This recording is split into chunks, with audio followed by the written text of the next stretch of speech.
एक राजा को बोध तत्व ज्ञान हो गया।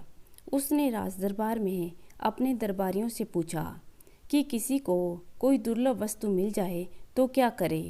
किसी मंत्री ने कहा कि उसको छिपा कर रखना चाहिए, किसी ने कहा कि उसको सुरक्षित रखना चाहिए, किसी ने कहा कि तिजोरी में बंद कर देना चाहिए, आदि आदि।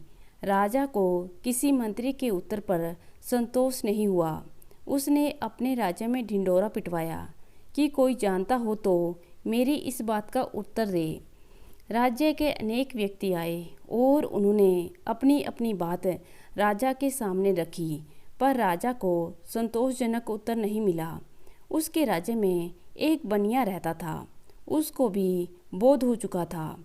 उसने राजपुरुषों के द्वारा राजा को कहलवाया कि किसी को कोई दुर्लभ वस्तु मिल जाए तो वह हल्ला नहीं करे, चुप रहे।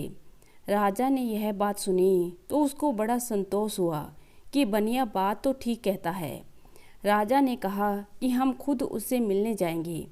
बनिए के पास समाचार पहुंचा कि राजा अमुक समय में उससे मिलने के लिए पधार रहे हैं। नियत समय पर राजा बनिए के घर पहुंचा।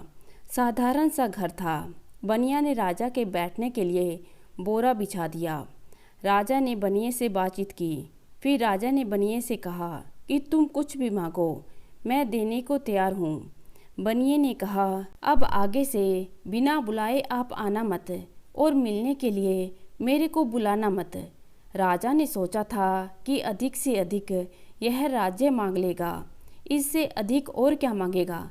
पर जब बनिए के मुख से यह बात सुनी तो राजा को बड़ा आश्चर्य हुआ। राजा ने कहा कि आपकी बात का तात्पर्य मैं समझा नहीं। बनिए ने कहा, महाराज, मैंने आपको मेरे से मिलने या मेरे बुलाने के लिए मना किया है, पर मैं आपसे नहीं मिलूँगा ऐसा नहीं कहा है। आपके लिए मना इसलिए किया है कि लोगों में प्रचार हो जाएगा कि इतनी राजा से जान पहचान है, इसलिए लोग मेरे को तंग करेंगे। कोई कहेगा कि मेरा अमुक काम करवा दो, कोई कहेगा कि राजा से कहकर मेरी नौकरी लगवा दो, कोई कहेगा कि मेरी सज़ा माफ़ करा दो, तो नई आफत पैदा हो जाएगी। इसलिए आप ना तो आएँ ना मेरे को बुलवावें। मैं जब चाहूँगा आपसे मिल लूँगा। मेरे मिलने की मैंने मनाही नहीं की है। वास्तव में अब न आपको मेरे से मिलने की ज़रूरत रही, ना मेरे को आपसे मिलने की ज़रूरत रही। तो दोस्तों, कैसी लगी आज की कहानी? उम्मीद करती हूँ कहानी को पसंद करेंगे। धन्यवाद।